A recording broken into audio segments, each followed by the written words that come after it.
Welcome everyone, welcome back to the podcast. I'm your host, Brady, and another episode of Inner Strength Check. It's been a while. So look, today we're going to continue on with the air quotes Stoked series. So that's something that was aimed initially at highlighting both things that I'm excited for in various lifestyle domains and things that I'm looking forward to in 2023. If you head back to check out previous episodes, there's some around music, tabletop, and board gaming stuff that I'm excited about. Alas, however, look, I've been copying a bit of a double teabag, 4 balls total, from the deadly duo known as Executive Dysfunction and Mood Disorder. So yeah, look, and I think their little slouch of a stepson Burnout has gotten a good few elbows in lately. So things have kind of regressed a bit in terms of that initial stoke that I've been talking about, especially applicable to gaming. There's a lot of issues with the gaming sector, the gaming community, and just my sorts of thoughts on gaming in 2023. So this probably is going to be more of a lukewarm take, if anything. But look, like a beautifully choreographed Hulk Hogan, I'm doing my best to emerge from underneath my mental health demons and, get at least one solid pile driver in on those bastards, leg it up on the ring a bit and catch my breath. So look, it's felt a bit forced to do episodes by myself, and I'm quite prone to, as I've mentioned in most other episodes, some overthinking about things. But I figure sometimes you're better off to just force it, at least initially, rather than, wait for a muse that isn't coming. I initially planned for this episode to come out as more of a perspective in, say, January. It's legitimately taken this long just to get past all those kinds of self-criticism goblins, the exhaustion elementals, and the neurodivergent Nel Thagu. That's a brain collector. I threw that one in just to sound good. Anyway, I'm glad to be back up on my feet. Hell yeah, brother. So this is probably going to be a long one, and a few housekeeping pointers about the podcast itself before I get started. So in terms of socials, so in terms of getting in contact with me around the podcast, you're probably easiest to contact me either on Facebook Messenger or via my blog email, info@innerstrengthcheck.com. Instagram's been driving me a bit batshit insane, and I'm kind of turned off of it, to be honest. But I am there. I am also looking for people to interview. I would love to have people hosting Eve. I kind of continually beat this drum, the podcast, but I'm looking for a very wide swath of people. It can just be that you're excited about a band or a topic, something to do with an activity you enjoy outside of work. Maybe your hobbies have become work. Maybe work has become a hobby. Health professionals, all sorts of stuff. We're pretty broad strokes here, as long as it vaguely intersects with interests, passion, leisure. It doesn't have to be mental health related, although that is obviously involved. If you're interested, something else I wanted to sort of raise too is that so much has happened in the world of big tech, even while writing for this episode. I mean, look at Reddit, Twitter. I could go on all day about them, but I think a lot of the issues that plague the tech industry, specifically with a move towards more walled garden ecosystem, they're calling it, that's definitely being felt in gaming, and I think that leads to all the issues that we'll be describing today. Bit of a loose pro forma of this episode, so we're going to kind of go through the overarching context of the gaming industry in 2023. What are the main sorts of things with the industry? Have a look at some of the factors with the gaming community. Then we'll zoom into my relationship with gaming in 23 and possibly why this one's a bit more of a lukewarm take than a fully stoked series. Then maybe some issues around gaming, that sort of thing, but we're going to do a bit of a nice shit sandwich. Try and give you a bit of a nice crust at the end. In terms of the context of gaming in 2023, let's start off with the industry itself. Let's zoom out to the sort of largest peripheral edges of gaming. It really was a struggle to find some articles that encapsulate the actual state of the gaming industry in 2023 without running smack bang into all the crypto and investor rhetoric-filled articles. But I think it's important to first look at the economic growth and the omnipresence of this exploding industry. We need to understand the evolution from this maligned fringe dweller hobby in the 80s, 90s and onwards to this now more socially normative and accepted medium. I think prior to the forced isolation of 2020 and 2021 for obvious reasons, video gaming was already inexorably a part of our daily lives. Now it's essentially a given in this fractured, what are we style Tinder relationship to our ever more uncertain, still pesky COVID-filled kind of pandemic, kind of not world. I think the day and age of digital entertainment has only accelerated, and recent events have sort of spurned that on. And although we're outside of the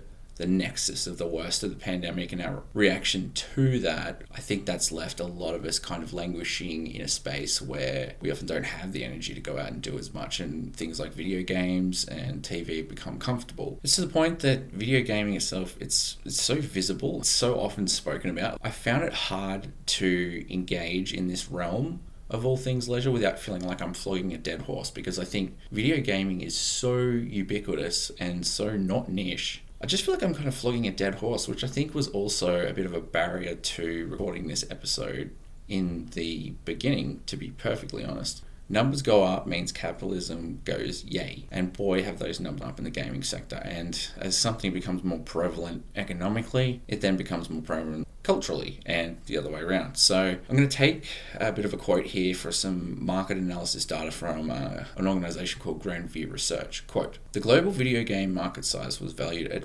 USD 195.65 billion in 2021 and is expected to expand at a compound annual growth rate," there's your economist talk, "at 12.9% from 2022 to 2030. Advances in technology and continued innovation in both hardware and software to enhance the real-time rendering of graphics are expected to drive the growth of the forecast. Proliferation of smartphones, growing internet penetration rate, and the easy accessibility of games on the internet are expected to contribute to the growth of this market."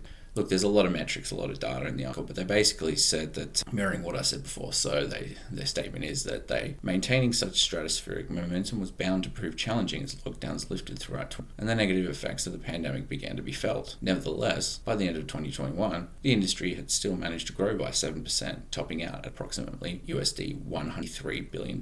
So even with the kind of refractory post-lockdown, people are going outside and experiencing life again, quote unquote slump, still managed to have a growth of 7%. And I think 7% of hundreds of billions of dollars, that's a lot of money. They cap it off by saying that by 2025, we predict the industry will grow to 3.5 billion players and generate revenues of US 211 billion, which means continued growth. So it's just exponential. 3.5 billion. Fuck me. It wasn't too long ago that 3.5 billion was almost everyone on Earth. I mean, imagine a world completely populated by gamers.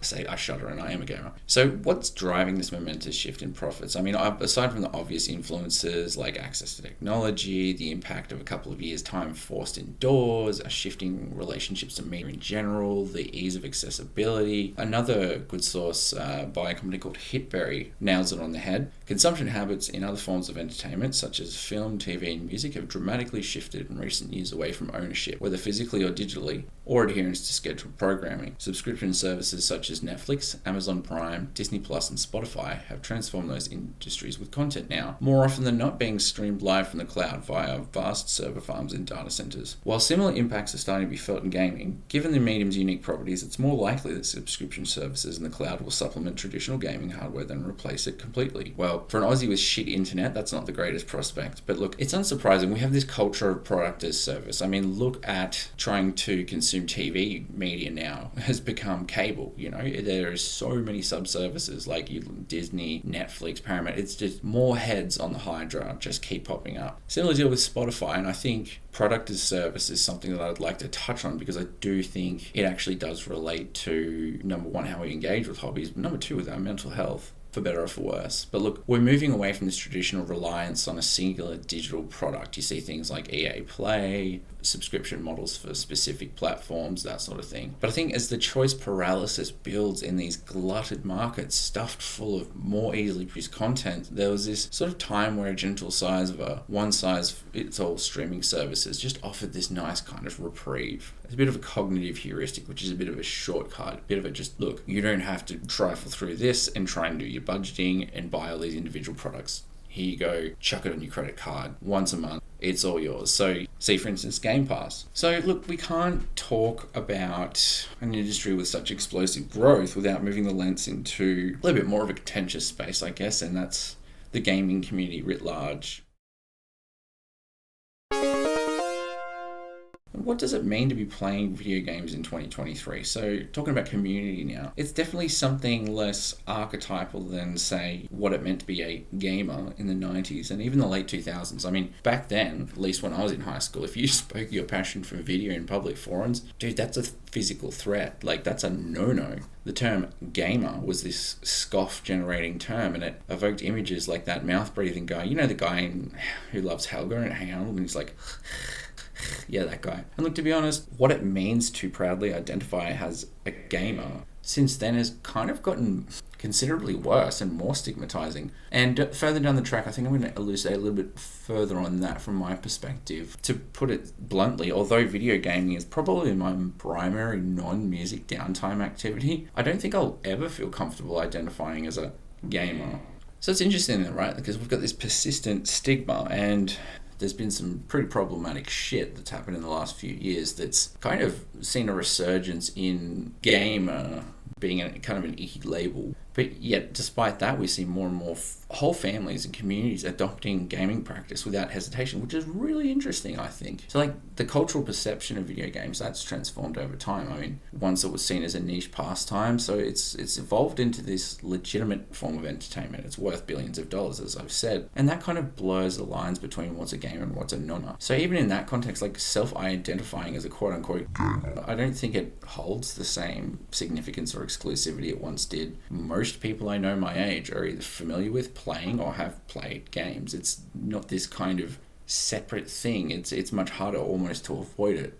Perception of gaming as this more mainstream activity, I think it leads to a decline in the need for individuals to label themselves as gamers. And going off the point of what's happened with Reddit, what's happening with Twitter, those sorts of things, as the walls close in on the internet itself, there's less onus for people to be kicking around in specific forums and subreddits. Historically, we think about the term gamer, and it conjures up these images of socially isolated, spending countless hours alone in a dark room. It's become more mainstream. I think there's more diversity within the gaming community across all sorts of demographics, genders, age, background. It becomes increasingly difficult to define gaming within that young white male stereotype. I think negative associations with the term gamer have sort of begun to erode, but not quite. That leads me to my next point. I mean, another contributing factor to this sort of ickiness around rides is the prevalence of toxicity and gatekeeping that still persists in some gaming communities. I mean, I'm not going to delve too far into this because I really don't want to, but there's still, unfortunately, a lot of harassment, misogyny, exclusionary behavior in the gaming landscape. And I think there is an increasing demand for more inclusive communities, which has poo-pooed that sort of behavior, but not entirely. And I think another thing that is really interesting with the Guardian article from January 2023, they're talking about game types that once considered niche themselves are becoming much more important going forward. So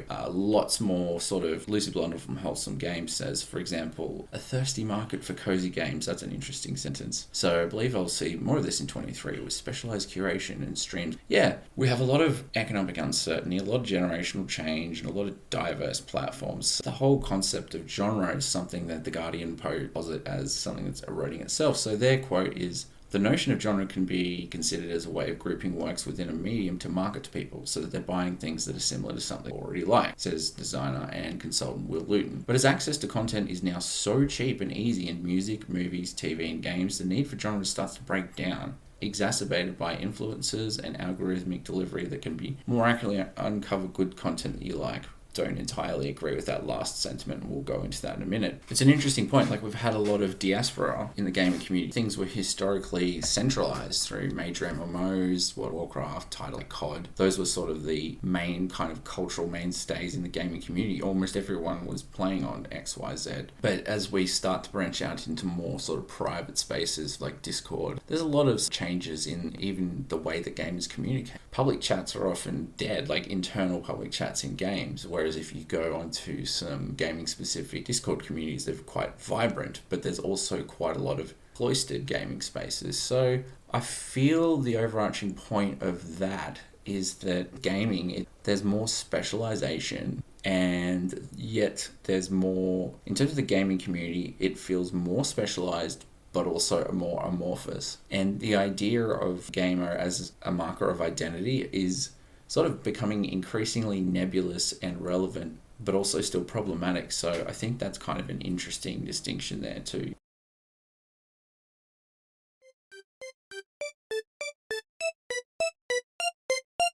So what about my relationship with gaming in 2023?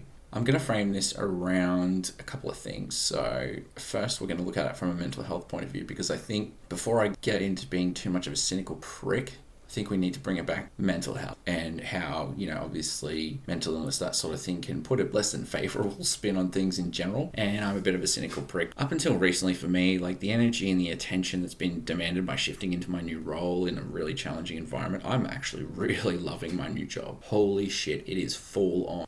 I actually am of the opinion that I feel like until very recently, the post-lockdown period, I think it's had more deterioration for me than the lockdown period. And I think we tend to forget, distress, that adjusting back to this strange, going back to before, what are we? Are we in a relationship or not? With this bug or with the world? It's this weird new normal.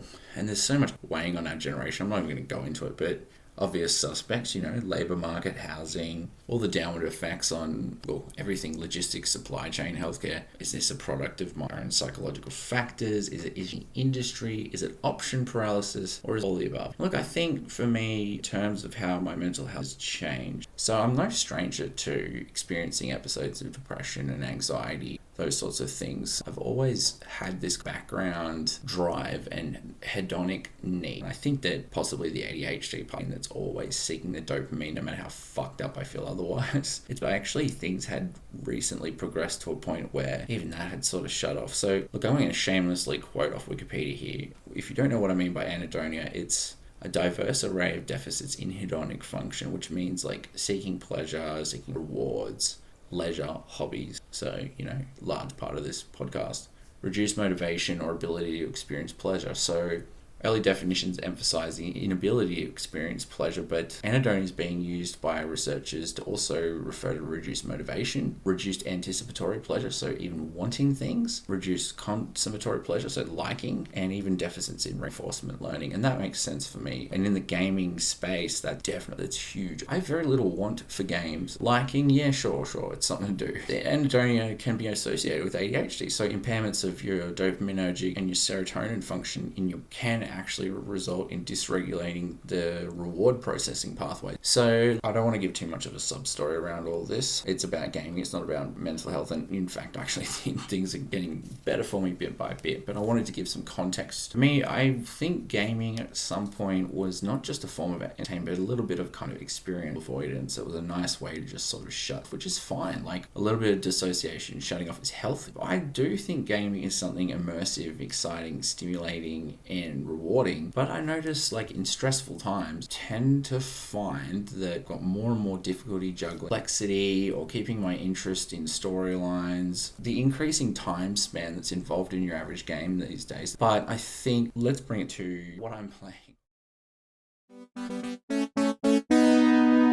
What I'm playing right now, to be honest, just lots of Bloons Tower Defense 6. I know that sounds lame. It's addictive as hell. It definitely preys on all of your dopamine numbers go up, but that's about what I've had the energy to play. I've been a bit more socially withdrawn. I don't have the time, I don't have the energy for PvP, but I want to switch off from that shit when I get home. I don't want to get onto a game and just be screamed at or get into an argument. So typically I'm quite into co-op games, so 7 Days to Die, Deep Rock Galactic, stuff like that. And I've noticed like that I'm sort of moving more generally towards for solo stuff is the more crafting and sandbox kind of space. And I think that's because my relationship with gaming is changing. I'm sort of using it more as an indulgence after a tough day's work rather than something to get hugely invested in. And I'm honestly just that tired after a lot of work day. So I've been playing very recently. I reinstalled Elite Dangerous. I've also, probably in preparation for my trip in August, been playing a bit of Euro Truck Simulator. Don't knock it. It's actually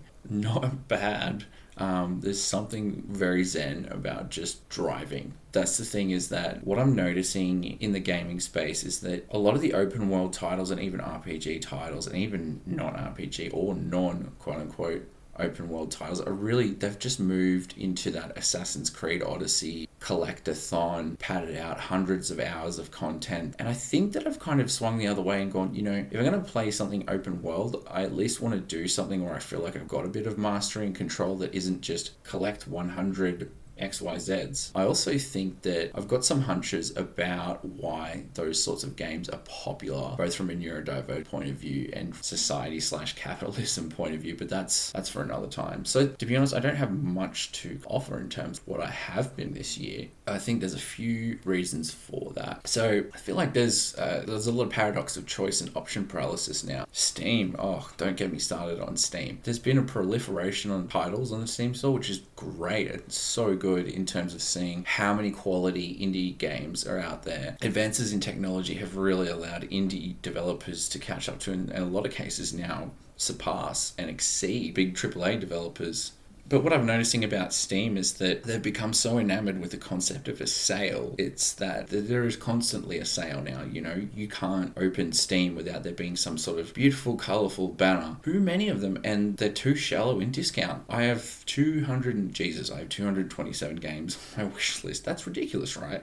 I won't even talk about my Steam back. I think part of this is just a modern human thing, and part of it's probably an ADHD thing. It's just go, yep, put it on the backlog, chuck it on the wish list. Because you can. There are many, many titles out there where it's like, you know what, I'd probably dip into that, but I think I need a little bit more of a discount than that. And it's not because I'm a tight ass, it's because, well, let's use the wish list as an example, shall we? Or the discovery queue. Something I'm noticing with Steam is that things will be rated very positive and they might be like, 80% positive. And this is something that I think is useful about the way that they've changed the rating system in terms of the most kind of upvoted or liked reviews, whether good or negative, they find their way to the top. And one of the things that I'm really noticing about pretty much everything on my, I actually, in preparation for this episode, I trawled through my Steam wish list, and going back to before, one of the things I'm really enjoying at the moment is colony sim games, your RimWorlds and that sort of stuff, crafting and sandbox games. I tell you what, every single title I've clicked, doesn't matter if it says very positive, 90% like this, there's always comments up towards the top, or even in the positive comments, people saying, yeah, look, this has potential, but I'd wait for it. And then ones that have been on the list for a while, there's more and more negative reviews, and it just says, well, I've waited a year. And this practice is just seen this so many times that I kid you not, I think I've actually, other than the anhedonia itself, I think I've actually just learned helplessness about games coming out and being good, because some of my most played games, like 7 Days, that was mixed, that was 50% positive. And everyone was like, don't buy it, it's a fucking mess. And my mates were like, don't listen to them, buy it, and it's now one of my most played games. Lots of thoughts there about that one. So there, even the highest rated reviews, there's all these glaring faults, and the underlying narrative in each one of them is, look, this would be good, but it's not fully baked. It needs to be in the oven for a bit. And that's not even applying to early access titles anymore. A lot of 1.0 releases, I'm seeing people are just like, this shouldn't be 1.0. It needs to cook longer. And don't even get me started on the practice of DLC to cover what is essentially a bare bones game. I mean, you guys all remember Battlefront, right? The new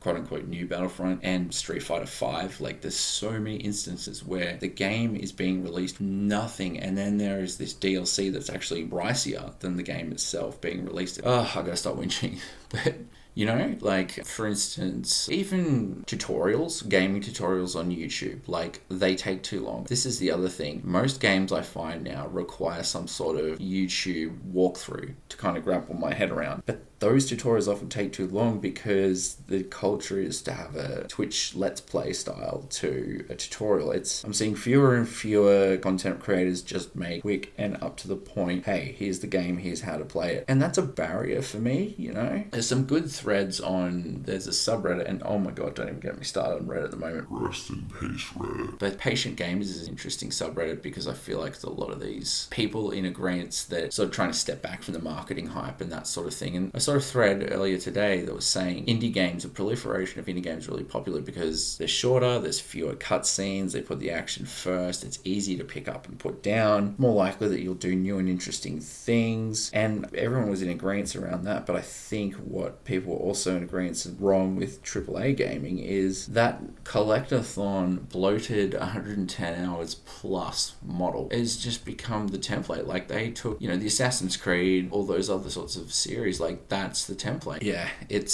I got plenty on that, but I think I'll just step back a bit and kind of go into my more greater issues with gaming in 2023 and why this isn't so much of a Stoked series, a bit of a lukewarm kind of a response.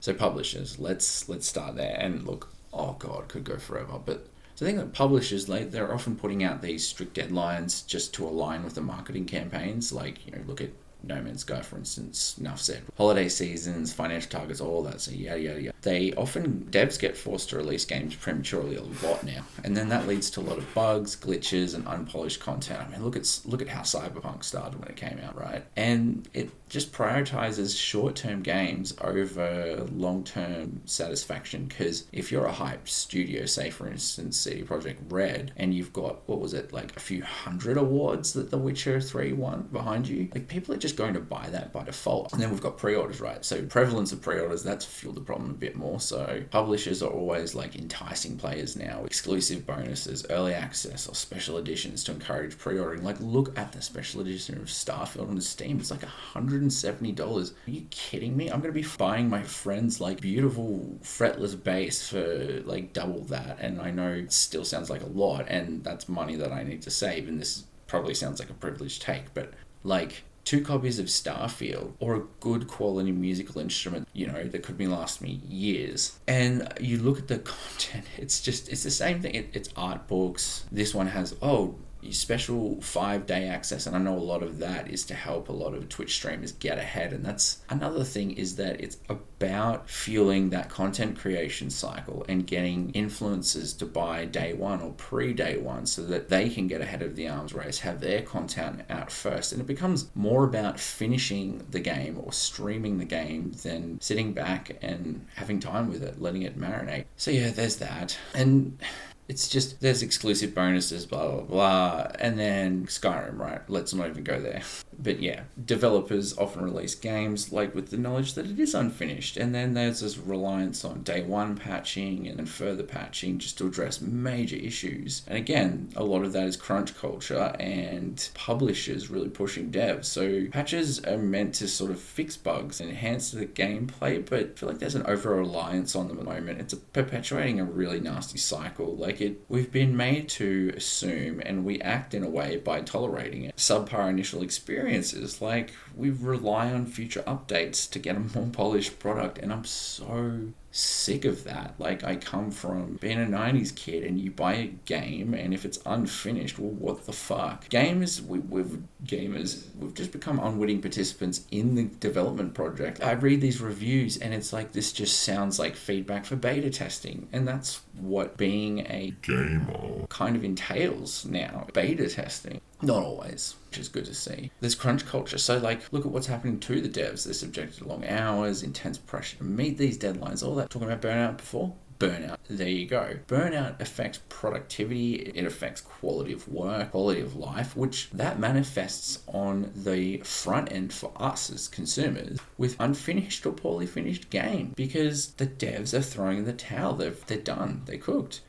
I think there's a healthy cynicism in the gaming community. We've got this legacy of disappointments, especially in the last few years. Lots of over-promising, lots of under-delivering, lots of I left out monetization because I just don't want to go there. I think it's preaching to the choir. I don't want to go there. It's so frustrating. So, cynicism can be healthy to sort of respond to ongoing letdowns, but I think it's crucial to balance that skepticism with an open-minded approach and really ask for transparent communication, ask for delivering on your promises, and provide a high-quality experience, because it's not all doom and gloom. Okay, let's flip it. Let's actually get back to at least being somewhat stoked. not all doom and gloom. Like, video games, they're a low effort, accessible hobby. Like, for me, a lot of my hobbies, I look around my room right now and, like, board games, tabletop, all that sort of stuff, that requires, like, intensive effort. You're often doing the computing yourself. That's half of the thing, right? And video games just allow, for me, from my perspective, I've kind of similar levels of cynicism and lost faith with all the streaming services and TV shows. I just feel like I've been let down often enough there that I'm like, this isn't stimulating. Like, I'm restless watching shows where I'm like, this is probably going to be mediocre at best. And that's just because I'm a cynical prick with ADHD. But I find that even games that I might slander or think, it was okay, I'm not even going to do an episode of TV content media because it would just be a billion times more cynical than this. Whereas even games where I'm like, it's not finished and that sort of thing, even unfinished games though, like with the advancements in technology and that sort of thing, there is a lot of innovation and creativity in these game design. There's new ideas, there's new gameplay mechanics, there's new storytelling techniques. So I actually think even fair to middling games now there's a lot of more uniqueness and immersion in the gaming sector. I think a lot of that is because indie game development, that's gotten a lot of traction thanks to Steam, itch, crowdfunding, all that sort of thing. Things like Unity and other engines being developed takes a lot of that back-end pressure off of people wanting to essentially tell a story through the medium of a video game. A lot of indie games explore niche genres, there's a lot of experimentation, new mechanics, there's fresh storytelling approaches. So gaming landscape's actually diversifying a lot, and that's something that I am stoked about seeing. There is breadth and specialization even within various genres. Like, go back to management or colony sims before you go on the Steam page, it's incredible. Quality and diversity of things that are offered there, where it's like a few years ago that was just RimWorld and bad RimWorld clones mostly. I don't know, city builders, racing games, you name it. There is so much interesting and diverse content out there. And what I'm noticing is that is seeping into the console market as well, as consoles start to technologically catch up to and effectively be a form of computing. You're actually seeing a lot of indie development make its way out to the console audience, which I think is fantastic because that used to be a very sort of globalized system. So yeah, there's things like that. And yeah, again, boundaries of tech. Tech is insane right now. I can't imagine what my brain would have done 10 years ago when I saw game now. The level of detail, yeah. And look, there is toxicity, like I said. I think there's been a real cultural push towards fostering more positive and inclusive online gaming communities, or just the discourse around it. I think people, rather than the average gamer being this Jordan Peterson reading, sweaty, Dorito encrusted, fucking whatever, I think people are actually actively working to create respectful environments, and people are really shying away from douchebaggery with the ubiquity of social media. Even from 5-6 years ago to today, to get away with shit like that, people will find your shit. If you're going to fuck around in the gaming community, you're gonna be found out. Even if you're deplatformed, it's sort of norms within the gaming community do feel like there's a lot of, it's still got a way to go, but I actually feel fairly more positive about the state of the video gaming community than I did even a couple years ago. Just from my own point of view, I'm happy to say that I feel like I've made a lot of recent strides in mental health, and so I'm finding myself getting a bit more again, more for engagement rather than just using it as like a time sink smokescreen. With that, I think maybe I'll be less cynical. So what about some games that I have enjoyed? I'm just picking out Erranorth Chronicles. So with the advent of, Slay the Spire and Monster Train, the success of those, tabletop role-playing becoming its own cultural phenomenon, we've seen this real proliferation of deck builders on Steam. Let me at it. I have a bit of a theory about being neurodivergent intersects with that, but Erranorth Chronicles, there's 3,400 cards in total. There's this incredible amount of build depth, breadth, complexity. That sounds like my worst nightmare on paper, and I bought it going, but I found that richness in customizability, like the really deep perk tree systems, it actually meshes well with what's a pretty basic template in terms of the game itself, and there's not much meta narrative. Basically, you've got this option to jump in, you can fuck around with ridiculous amount of party and character deck options, build options, have the opportunity, and I think a lot of modern games do this well now, especially indie games. You've got this nice choice between throwing shit at the wall, or in this case cards, to see what sticks, or if you want, you can go completely berserk on min-maxing and optimizing, and I I really like having those options that sort of suit my own kind of differences in mood and fatigue, that sort of thing. And there's a lot of well-priced DLC for that game that actually adds a huge amount of content, so it kind of runs, even the base game runs sort of tantamount to that and finished. So if you can get past a really simple bare bones setting and the pretty generic graphics, like, it's a fantastic game. If you love dungeon crawling, you love tactical games, you love get that shit. And going a bit further than that is another game called Wildermyth, which I think does everything I mentioned just about Erranorth, but less depth or in less sheer amount of cards or perks or whatever. But there's this really strong sense. I've noticed a lot of games like Citizen Sleeper and things like that coming out where they're emulating the Game Master or Dungeon Master experience. I really feel like Wildermyth helps you sort of feel like you're at a table of people. There's a lot of inter-party relationship developments, and the procedural generation in Wildermyth, and I know your eyes are rolling the hip rock gen, but the emergent narrative that comes out in every run, it really feels like, number one, a DM's running the show, but also this sense of the party as like a dynamic troupe. There's a lot of choice in your dialogues and your options between each own party members, and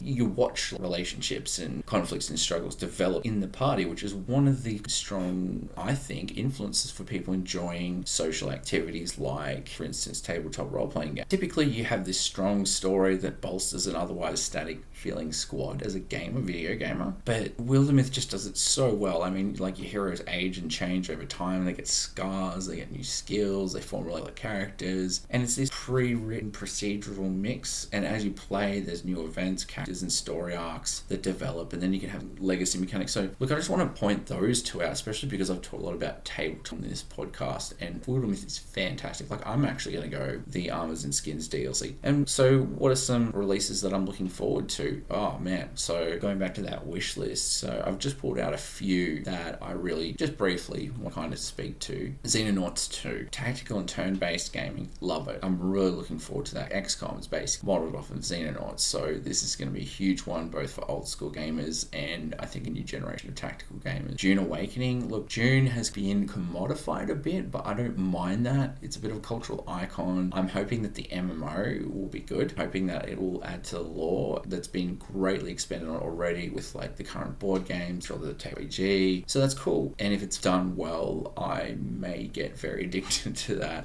There's other stuff like, so for instance, Sentry, it's like a good tower defense first person shooter, so if you've ever played Sanctum, that's a really nice example of that. Alaskan Road Truckers is one. Look man, it sounds lame, but don't knock truck sim games till you've tried them. Like, if you want something chill out and zen out to, I guarantee you there's almost nothing better. I feel weird saying that in a public forum, but I pissed myself laughing when one of my good friends suggested I play it. I was like, you fucking kidding me? Nah, it's the best chill out after a long day. Put on some TV in the background, they're really good. So there's other stuff like Gord. I love the logo of Gord. It looks like a thrash metal band logo, but it's sort of a mix between settlement building, but then squad or even first person or third down to the player level. When those are done good, I fucking love that. Being able to zoom out to the sort of the settlement level and have a bit of progression there and then down in. So if those are done well, they're going to be awesome. Yeah, and just random stuff like Taxi Simulator, you know.